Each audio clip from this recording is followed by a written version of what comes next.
Scared of President Trump. They didn't know what the hell he was going to do. They're not afraid of anybody else.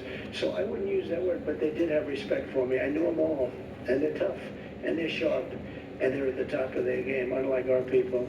They're at the top of their game. But it was something that he said. He said that would never happen if Trump were there. They said, how would you solve the problem? He said, if President Trump wins the election, it'll all be solved very quickly. It's true. I feel it's true. I mean, I know what we're doing. To our enemies around the world, we want our hostages back, and they better be back before I assume office.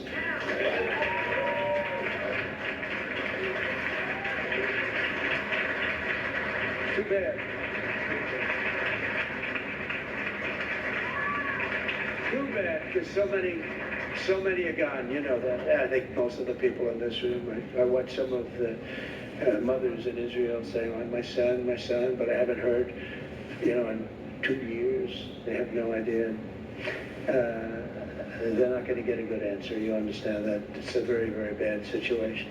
In the wake of the October 7th attacks, we've also seen the scourge of anti-Semitism rearing its head right here at home. And you've seen that loud and clear. Jews have been beaten and bear-maced. You know what bear-maced is? On their way to a synagogue in Los Angeles. Nobody's seen anything like this. It's just what's going on now is exactly what was going on before the Holocaust. Exactly.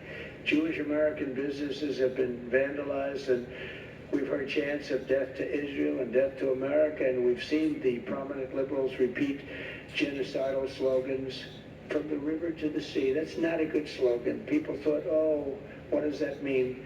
That is not a good slogan. That's a really bad slogan. Instead of aggressively confronting these venomous anti-Semites in her party, Kamala Harris has maneuvered for their support.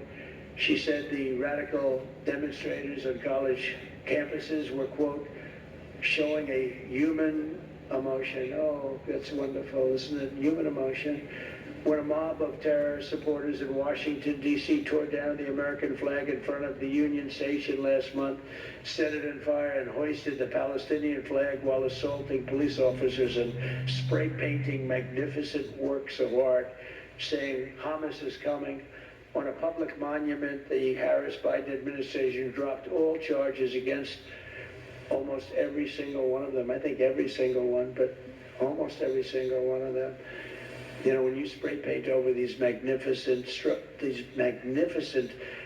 works of art, and you spray paint red paint on limestone, it never. What I was best at is building. When you hit limestone, it's very porous stone, beautiful stone, but very porous. You'll see that in 100 years. You're going to see that. It goes deep into it. You're never going to take it out. And nothing happened to them.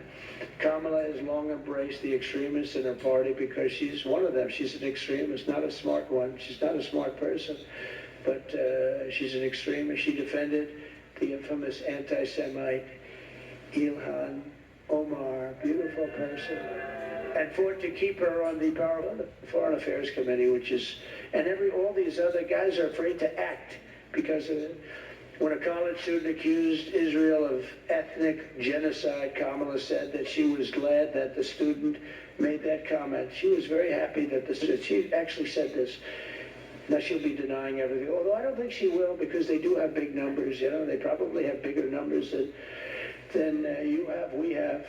Likewise, her running mate, Tim Walz, he's worse. He's bad, not as bad as her, has praised a Hitler-supporting radical Muslim imam named Azad Zeman, calling him a master teacher. He's a master teacher. He knew him for a long time. He's a master teacher. If Kamala Harris and Tim Walz are elected, the radical left flag burners and Hamas sympathizers will not just be causing chaos on our streets, they'll be running U.S. foreign policy in the White House, and Israel will be gone. It will be gone. I never thought I'd say that a year ago, even 2 years ago. I never thought I'd say it. But Israel will be gone, I believe. And remember, everything Trump said was right. Did you ever see the sign? Everything I said was right. I actually think it's true. It's common sense. We have the party of common sense, right? We have you talk about